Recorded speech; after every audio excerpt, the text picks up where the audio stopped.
Comme si nous, les femmes, on était incapables de réfléchir par nous-mêmes, incapables de prendre une décision qui nous concernait.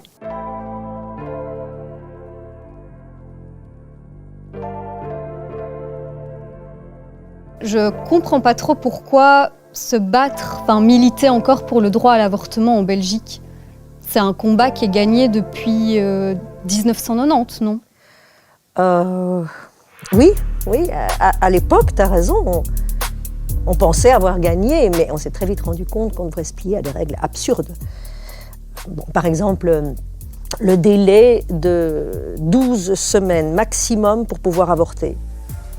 C'était insuffisant pour énormément de femmes, ce qui forçait des centaines de femmes chaque année à partir avorter aux Pays-Bas.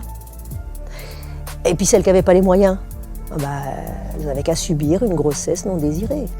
Ou alors recourir à d'autres moyens, sanctionnables, et parfois au péril de leur vie.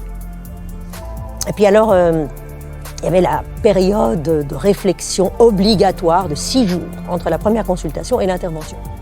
Comme si nous, les femmes, on était incapables de réfléchir par nous-mêmes, incapables de prendre une décision qui nous concernait. Alors le rappel à l'ordre, éternel, vous savez qu'il existe d'autres solutions. Est-ce que vous avez pensé à l'adoption? Comme si on n'y avait jamais réfléchi, tu vois. Nos choix étaient remis en question encore et encore. Et si toutes les conditions n'étaient pas rassemblées, alors c'était la peur.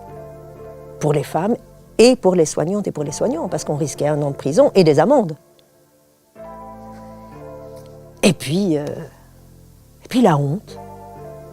Tu vois, comme si on avait commis une faute très grave. Tout ça parce qu'en fin de compte, on voulait être libre.